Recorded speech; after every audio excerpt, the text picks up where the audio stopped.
এত সাদের বাড়ি একদিন ভেঙ্গে যাবে তোমার বাসা, ও তোমার গোনা দিন ফুরায়া যাবে, যৌবনে লাগবে ভাটি। ওই যে দেখো ডাকিতেছে তোমায় কবরের মাটি, মন তোমারে ডাকিতেছে ওই না কবরের মাটি। সন্ধ্যার আগে যেদিন ডুববে রে বেলা,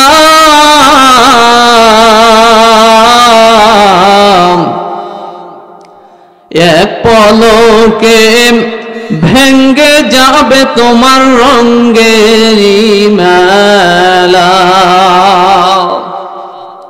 কারে দিবা তুমি জোরে ধমক, কারে দিবা জোরে ধমক, কার মাথায় ভাঙবা লাঠি।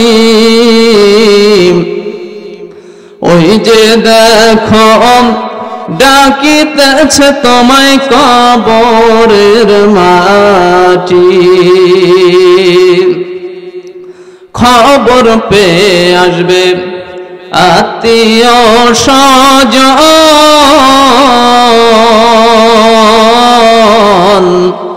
তোমার চারি পাশে বসে সবাই করিবে কান্দন। সাজাইবে তোমায় মনের মতন, সাজাইবে মনের মতন, কি সুন্দর পরিপাটি। ওই যে দেখো ডাকিতেছে তোমায় কবরের মাটি, মন তোমারে ডাকিতেছে তোমায় কবরের মাটি। ঘইরা মর তুমি মায়ারি পিছে,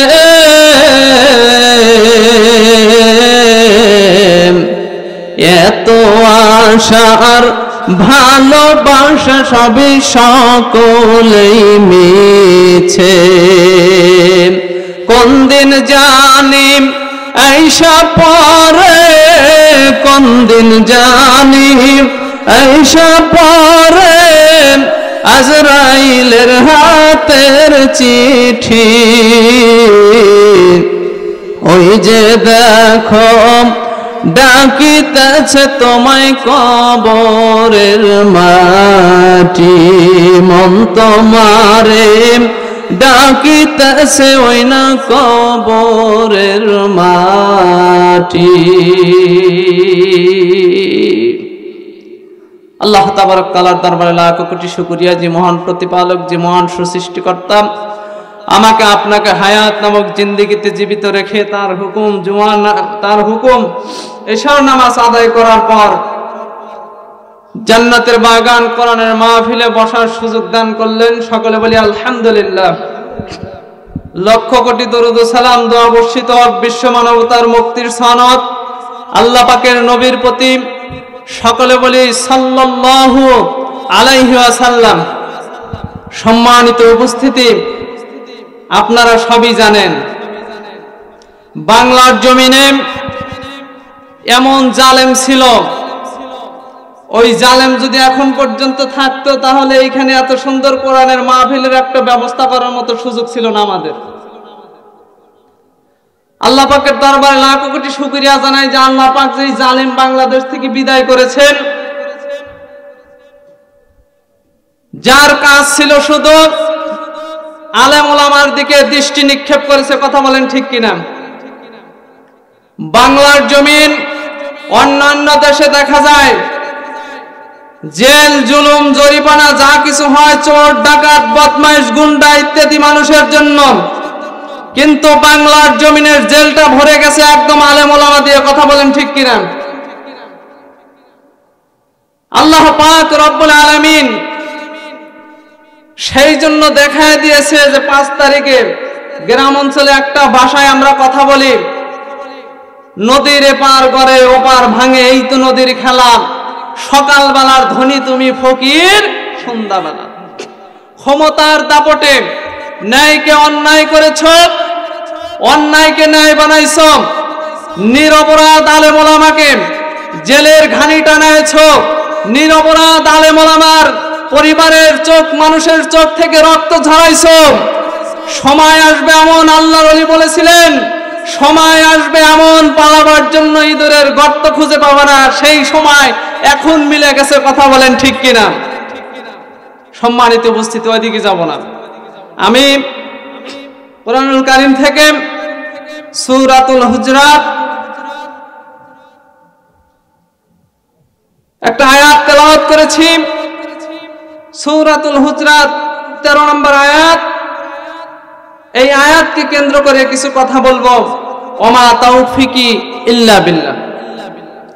আল্লাহ পাক রব্বুল আলামিন কি বললেন কোরআনের মধ্যে? দেখেন, ইয়া আইয়ুহান নাস, হে মানব মণ্ডলী, হে মানুষ, ইন্না খালাকনাকুম, নিশ্চয় আমি তোমাদের সৃষ্টি করেছি, মিন যাকারি ওয়া উনসা,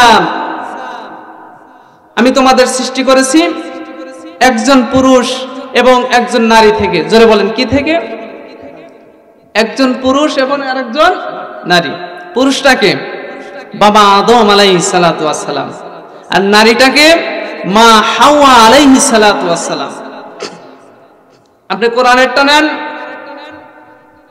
বিজ্ঞান বলতেছেন, বিজ্ঞানের দিকে যান। বিজ্ঞান বর্তমান কি বলেন দেখেন, ডারউইনের থিওরি, মানুষ নাকি আমাদের পূর্ববর্তী পুরুষ ছিলেন বানর, মানুষ নাকি বানর থেকে এসেছে। জোরে বলেন নাউজুবিল্লাহ।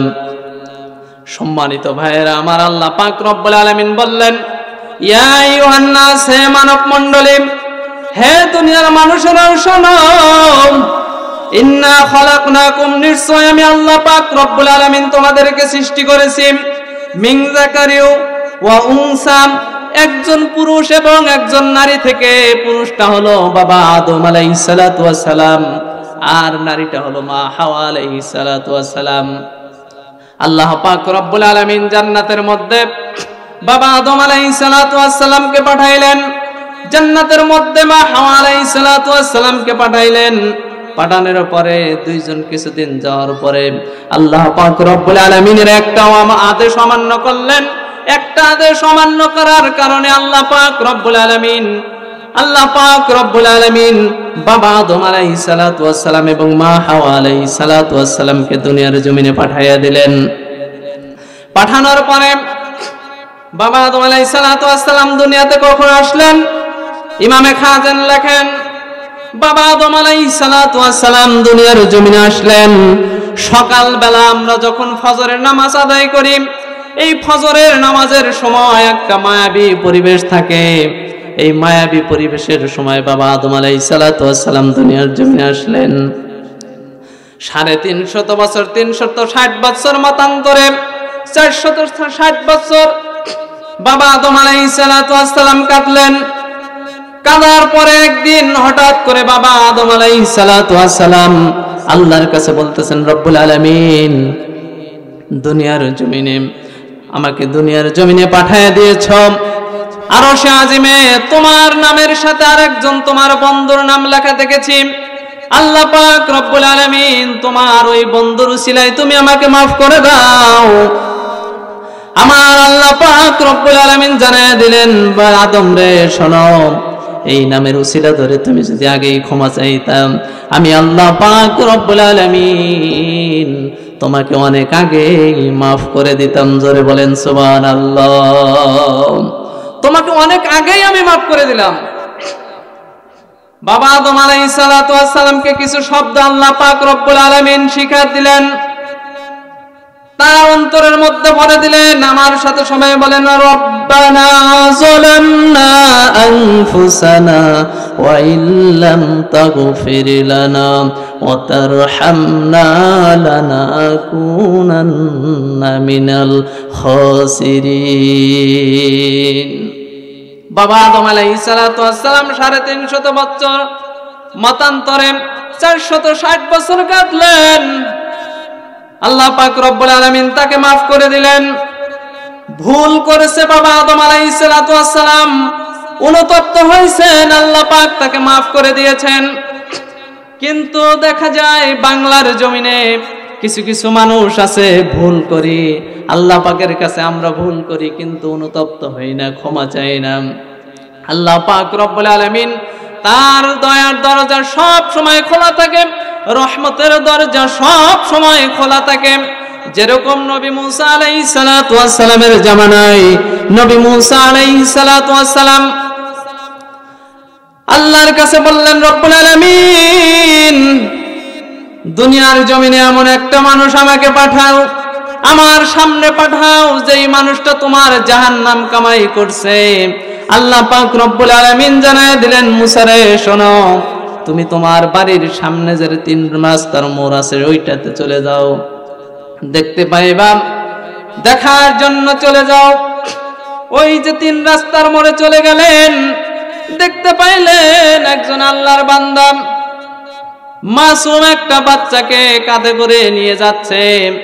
নবী মুসা আলাইহিস সালাতু ওয়াস সালাম বললেন, হতভাগা রে, জীবনে এমন কোন পাপ করছস যে আল্লাহ পাক রব্বুল আলামিন তোর পাপের কারণে তোর জন্য জাহান্নাম অবধারিত করে দিয়েছে।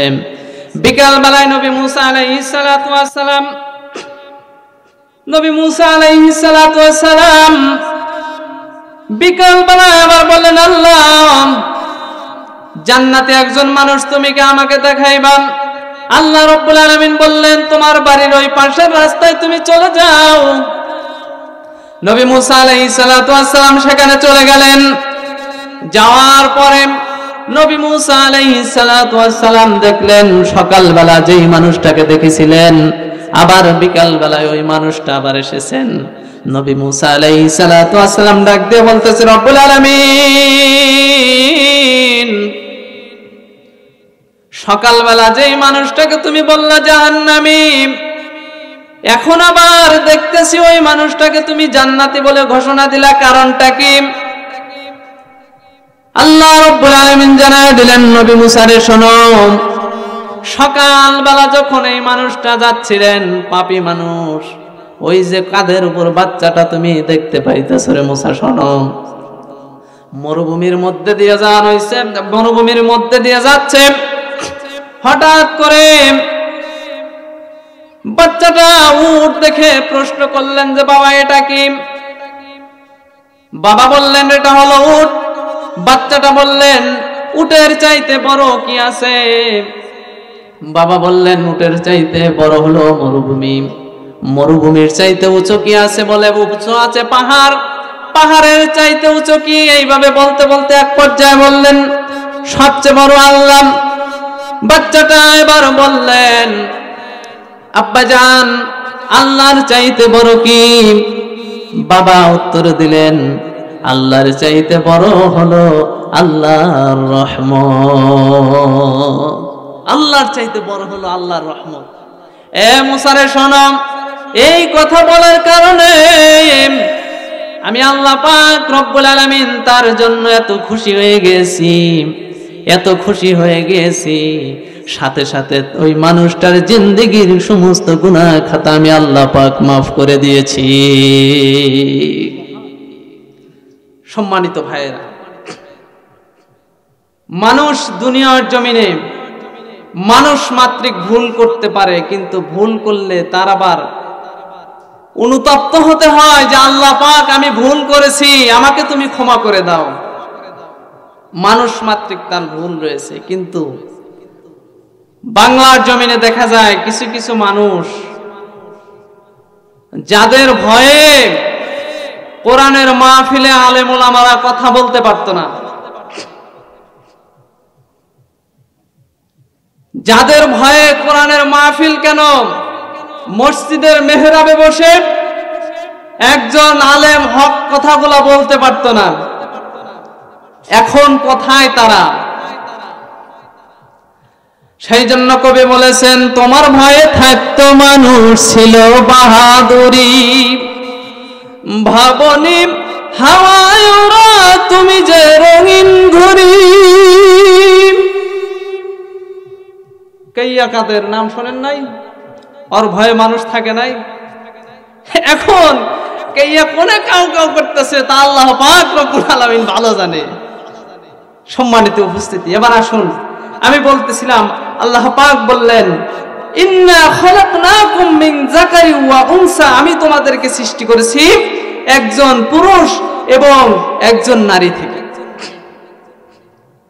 কিন্তু ডারউইনের থিওরি দিয়েছে কি আশাইরা গল্পের মতো, অর্থাৎ মানুষকে শিক্ষা দিয়েছে, অর্থাৎ বাংলার জমিনে ক্লাস 9 থেকে আবার এই বিবর্তনবাদের শিক্ষাগুলো এই নাস্তিকগুলা ঢুকায় দিয়েছে বইয়ের মধ্যে। শুধু তাই নয়, বর্তমান জামানায় লেখাপড়া তো একদম শেষই। সম্মানিত উপস্থিতি, যার কারণে মানুষ এখন দিনে দিনে অধপতনের দিকে চলে যাচ্ছে। এগুলা থেকে আমাকে আপনাকে সোচ্চার হওয়া দরকার যে আল্লাহ পাক রব্বুল আলামিন দুনিয়ার জমিনে আমাকে আপনাকে আশরাফুল মাখলুকাত হিসেবে পাঠাইছে। কয়দিন দুনিয়ার জমিনে থাকব? যেদিন মালাকুল মউত আজরাইল আমাকে আপনাকে এসে ধরে নিয়ে যাবে, সেদিন কিন্তু আমার আপনার বাহাদুরি সব শেষ। সম্মানিত ভাইয়েরা আমার, আল্লাহ পাক রব্বুল আলামিন কি বললেন? ওয়াজআলনাকুম শুউবান ওয়া ক্বাবাইলা লিতাআরাফু। দুনিয়ার মানুষেরা শোনো, তোমাকে আমি আল্লাহ পাক রব্বুল আলামিন দুনিয়ার জমিনে সৃষ্টি করার পরে তোমাকে আমি বিভক্ত করে দিয়েছি বিভিন্ন প্রকার জাতিতে, গোত্রে, বিভিন্ন প্রকার জাতি এবং গোত্রে তোমাকে আমি আল্লাহ পাক বিভক্ত করে দিয়েছি, যাতে তোমরা পরস্পরকে চিনতে পারো। যেরকম দুনিয়ার জমিনে দেখবেন একই মায়ের সন্তান, আল্লাহ পাক রব্বুল আলামিন কত নৈপুণ্যভাবে তার সৃষ্টিগুলা দুনিয়ার জমিনে সৃষ্টি করেছেন। একই মায়ের গর্ভে থেকে 5 জন সন্তান জন্মগ্রহণ করেছেন। দুনিয়ার জমিনে দেখবেন 5 টাকার ফ্যাক্টরির মধ্য থেকে 5 টাকার নোট বের হয়, 10 টাকার ফ্যাক্টরির নোটের মধ্য থেকে 10 টাকার নোট বের হয়। কিন্তু মায়ের ফ্যাক্টরি কিন্তু এক, সেখান থেকে 5 জন সন্তান জন্মগ্রহণ করেছেন। জেনেটিক একজনের চেহারার সাথে আরেকজনের চেহারা হুবহু কোনো মিল নাই। কে বানাইছে? আল্লাহ পাক রব্বুল আলামিন কেন বানাইলেন? যদি সবার চেহারা এক থাকতো তাহলে চুরি করতে একজন, মার খাইতো আরেকজন। 10 জন মায়ের সন্তান, একজনের গলার স্বরের সাথে আরেকজনের গলার স্বরের কোনো মিল নাই। আবার একজনের চেহারার সাথে জেনেটিক আরেকজনের চেহারার কোনো মিল নাই। একজনের হাঁটা চলার সাথে আরেকজনের হাঁটা চলার কোনো মিল নাই। কে বানাইছে জোরে বলেন? শুধু কি তাই? আল্লাহর বান্দারে শোনেন, আল্লাহ পাক রব্বুল আলামিন কত নৈপুণ্যভাবে আমাকে আপনাকে সৃষ্টি করেছেন।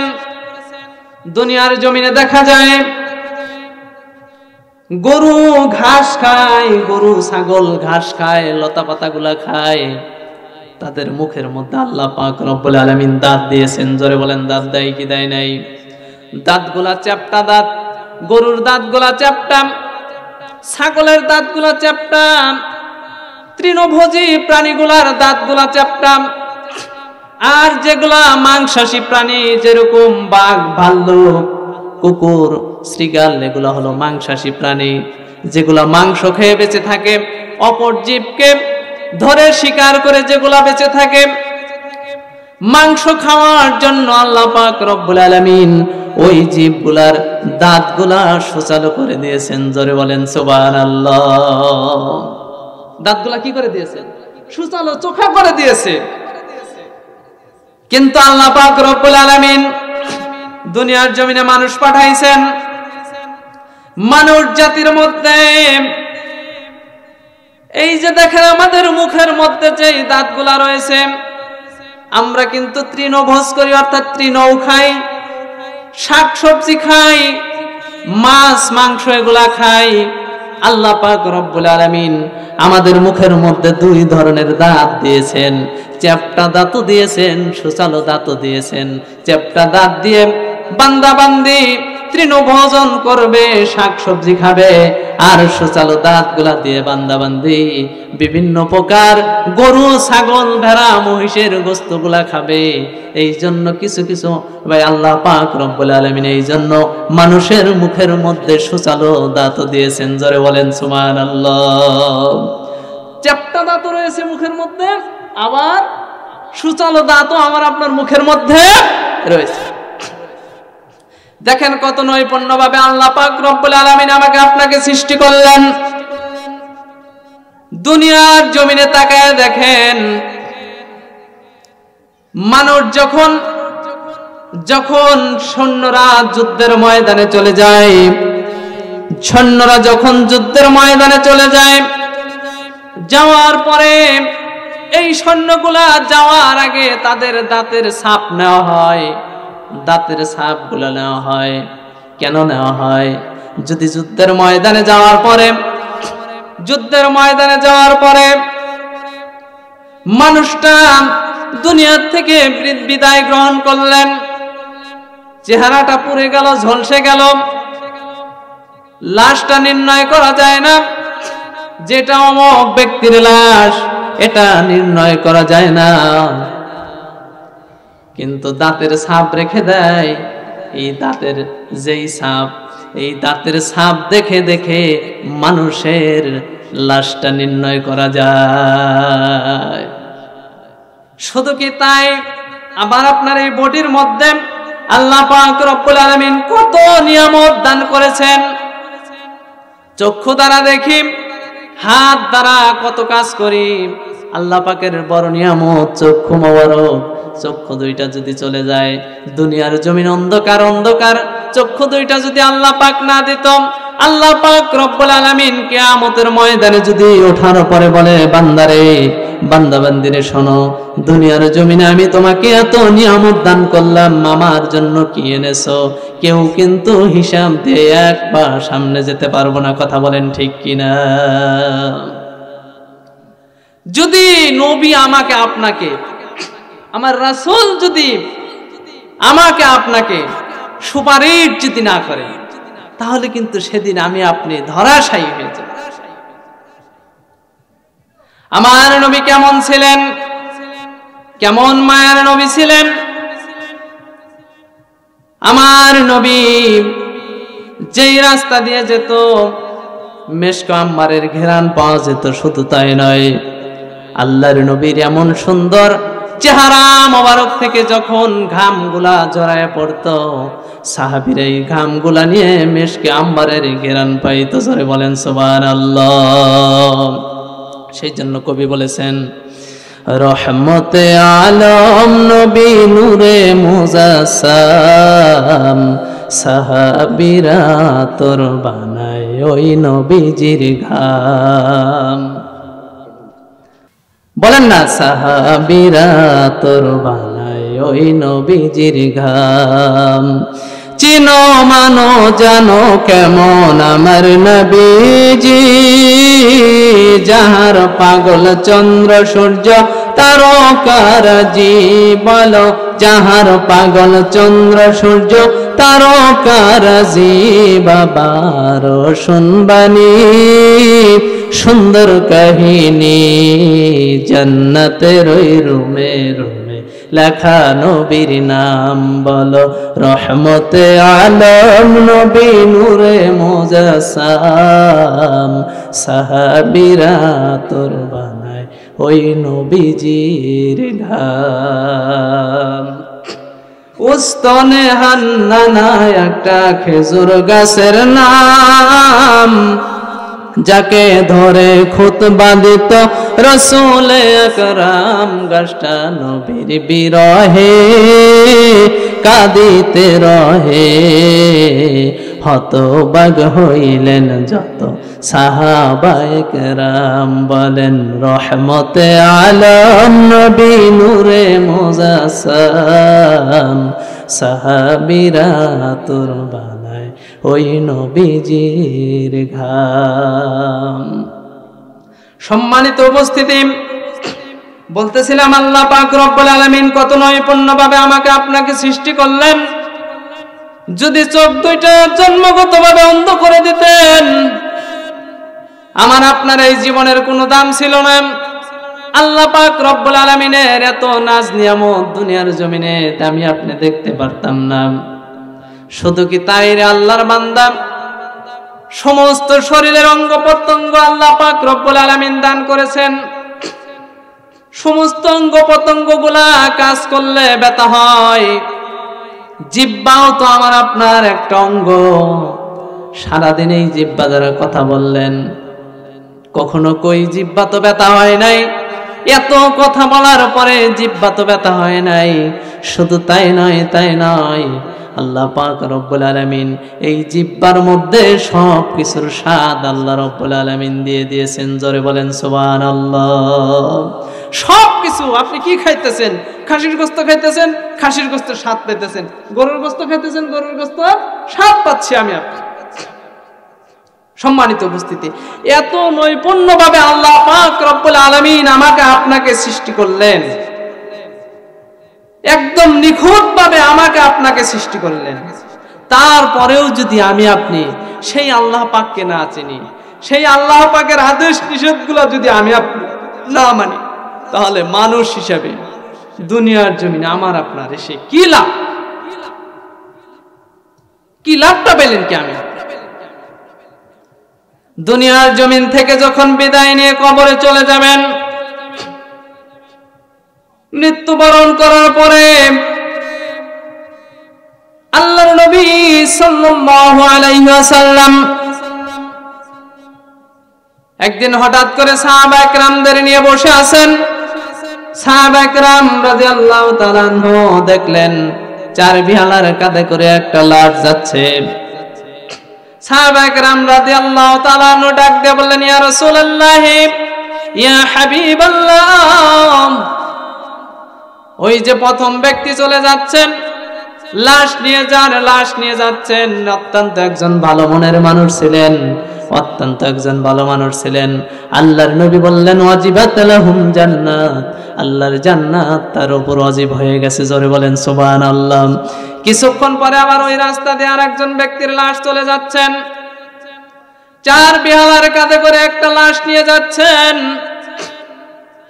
সাহাবায়ে কেরাম রাদিয়াল্লাহু তাআলা আনহুম বললেন, ইয়া রাসূলুল্লাহ, ইয়া হাবিবাল্লাহ, ওগো আল্লাহর নবী, এই মানুষটা খুব একটা সুবিধার মানুষ ছিলেন না। আল্লাহর নবী বললেন, ওয়াজিবাত লাহুম জাহান্নাম, আল্লাহর জাহান্নাম তার উপর ওয়াজিব হয়ে গেছে। সাহাবায়ে কেরাম রাদিয়াল্লাহু তাআলা আনহু বললেন, ইয়া রাসূলুল্লাহ, ইয়া হাবিবাল্লাহ, প্রথম ব্যক্তির জন্য আপনি সাক্ষ্য দিলেন যে লোকটা আল্লাহর জান্নাতি, কারণটা কি? আল্লাহর নবী বললেন, সাহাবায়ে কেরাম রে শোনেন, প্রথম ব্যক্তির জন্য তোমরা সাক্ষ্য দিয়েছিলা যে লোকটা অত্যন্ত ভালো মনের মানুষ ছিলেন, অত্যন্ত ভালো মানুষ ছিলেন, যার কারণে আমি নবীর সাক্ষী দিলাম, বেশক সে আল্লাহর জান্নাতি। জোরে বলেন সুবহানাল্লাহ। দ্বিতীয় ব্যক্তির জন্য সাক্ষ্য দিয়েছিলা যে লোকটা খুব একটা বেশি ভালো ছিল না, আমি রাসূল বললাম, বেশক সে আল্লাহর জাহান্নামী, কারণ দুনিয়ার জমিনে তোমরা সাক্ষ্য দিয়েছ। এর থেকে কি বোঝা যায়? দুনিয়ার জমিনে আল্লাহ পাক রব্বুল আলামিন আমাকে আপনাকে যতদিন বাঁচায় রেখেছেন, মানুষের সাথে ভালো আচরণ করে যদি কবরে যাইতে পারি, মানুষের সাথে যদি ব্যবহারটা ভালো করে কবরে যাইতে পারি, মানুষ যদি মৃত্যুর পরে বলে যে না, লোকটা অত্যন্ত ভালো মানুষ ছিলেন, লোকটা অত্যন্ত ভালো মনের মানুষ ছিলেন, অন্তর থেকে কান্না করবে মানুষ। মানুষ যদি দুনিয়ার জমিনে আপনাকে ভালো সাক্ষ্য দেয়, আল্লাহ পাক রব্বুল আলামিন ওই ব্যক্তির জিন্দেগির গুনাহগুলো মাফ করে দিবেন। জোরে বলেন সুবহানাল্লাহ। আর যদি মৃত্যুবরণ করার পরে যদি বলে সমাজ থেকে একজন কয়জন বিদায় হয়েছে আল্লাহ বাঁচাইল, তাহলে কিন্তু খবর আছে না। আল্লাহ পাক বলেন ইন্নাল্লাহা আলা কুল্লি শাইইন কাদির, ক্ষমতা দেওয়ার মালিক আমি আল্লাহ, ক্ষমতার চেয়ার দেওয়ার মালিক আমি আল্লাহ। আবার ওই ক্ষমতার চেয়ার ছিনায় নিয়ে সেখানে তোমাকে আমি জুতার মালা পরায় ঘুরাইতে পারি আমি আল্লাহ পাক। এক বিন্দু মাত্র সময় আমি আল্লাহ পাকের লাগবে না। কথা বলেন ঠিক কিনা? আলেম ওলামাকে নিরপরাধ আলেম ওলামাকে অন্যায়ভাবে ফাঁসির কাস্টে ঝুলিয়ে দিয়েছো। আলেম ওলামারা ফাঁসির কাস্টে ঝোলা জানে, কিন্তু বাতিল শক্তির কাছে কখনো মাথা নত করতে চায় না। কথা বলেন ঠিক কিনা? কিন্তু বাংলার জমিনে কিছু কিছু আলেম ওলামা আছে, তেল মারণে আলেম ওলামা, এগুলাকেও বাংলার জনগণ চিহ্নিত করে রাখছে। কথা বলেন ঠিক কিনা? সময় আসবে তোমাদের হিসাবটাও খাতাত লেখা আছে। যারা তেল মেরেছো, আলেম ওলামাকে ফাঁসির কাস্টে ঝুলা মেরেছো, কি অপরাধ ছিল আল্লামা দেলাওয়ার হোসেন সাঈদীর, কি অপরাধ ছিল নিজামীর, কি অপরাধ ছিল গোলাম আজমের, কি অপরাধ ছিল মীর কাসিমের? বিনা অন্যায়ে মানুষগুলাকে মেরেছো। আর কিছু আলেম নামের জালেম এগুলা আছে বাংলার জমিনে, নিরপরাধ আলেম ওলামাকে ফাঁসির কাস্টে ঝুলিয়ে মেরেছে। আর তারা নীরব দর্শকের মতন চায়া চায়া দেখছেন, একটা কথাও তারা বলেন নাই। তারাও আলেম, এরাও আলেম। সময়ের ব্যবধানে ফাঁসির দড়িকে গলায় ঝুলিয়েছে, নিজের স্ত্রীকে বিধবা করেছে, সন্তানকে এতিম করেছে, মার কোল খালি করেছে, কিন্তু কোনো বাতিল শক্তির কাছে মাথা নত করে নাই। কথা বলেন ঠিক কিনা? সম্মানিত উপস্থিতি, এগুলা আলেম ওলামা, আলেম নামের জালেম, এগুলার থেকে সাবধান থাকবেন। এবার আসি, আল্লাহ পাক রব্বুল আলামিন আমাকে আপনাকে যতদিন হায়াত নামক জিন্দেগিতে জীবিত রাখছেন, একটুকুন চেষ্টা করি যে যতদিন আমি আপনি দুনিয়ার জমিনে আছি, আল্লাহ পাককে রাজি খুশি করে কবরে যাওয়ার চিন্তা ভাবনা করি। আর যদি তা না করি, সময়ের ব্যবধান যেদিন 3 টুকরা সাদা কাপড় আপনার গায়ে এসে পড়বে, সেদিন কিন্তু আর সময় পাবেন না। কারণ মানুষ মৃত্যুর পরে তার সমস্ত আমলের দরজাগুলো বন্ধ হয়ে যায়। মানুষ মৃত্যুর পরে তার সমস্ত আমলের দরজাগুলো বন্ধ হয়। কিন্তু আল্লাহর নবী বলেছেন 3টা আমল জারি থাকে। আল্লাহর নবী বলেন 3টা আমল তোমার জারি থাকে। 1 নাম্বার হলো আমল আওয়ালাদুন সালিহুন ইয়াদউ লাহু, দুনিয়ার জমিনে নেক বেটা বেটি রেখে যাবা, দুনিয়ার জমিনে নেক সন্তান সন্ততি রেখে যাবা। এরা যেই ভালো কাজগুলা করবে, নামাজ পড়বে, রোজা করবে, হজ করবে, যাকাত করবে, তোমার জন্য যদি দোয়া নাও করে, অলরেডি সবের এক অংশ তোমার আমলনামায় জমা হয়ে যাবে। জোরে বলেন সুবহানাল্লাহ। আর যদি এমন ছেলে পেলে সন্তান দুনিয়ার জমিনে রেখে চলে যান, যারা মৃত্যুর পর জানাজার নামাজে দাঁড়ানোর মতো যোগ্যতা রাখে না, আপনার জন্য নারায়ে তাকবীর, নারায়ে তাকবীর। দ্বিতীয় বক্তার আগমন, শুভেচ্ছায় স্বাগতম। বারাবারের পক্ষ থেকে লাল গোলাপ শুভেচ্ছা, নারায়ে তাকবীর। সম্মানিত উপস্থিতি, সময় শেষ প্রারম্ভে বলে যাই, বাংলার জনগণ আসতে দিবে না। যেভাবে জুতা পেটা করে বাংলার জমিন থেকে তোমার মামুর বাড়ি দিল্লি পাঠাইছে, আসো তোমাদের জন্য আয়নাঘর বাংলার জমিনে অপেক্ষা করতেছে। কথা বলেন ঠিক কিনা? সেই জন্য সম্মানিত উপস্থিতি, এখনো সময় আছে। উল্টা পাল্টা পথে যারাই চলতেছেন, একটু সোজা হয়ে চলার চেষ্টা করেন। আল্লাহ পাক রব্বুল আলামিন আমাদেরকে দুনিয়া এবং আখিরাতে কল্যাণময় করে দেখ। সকলে বলেন আমিন।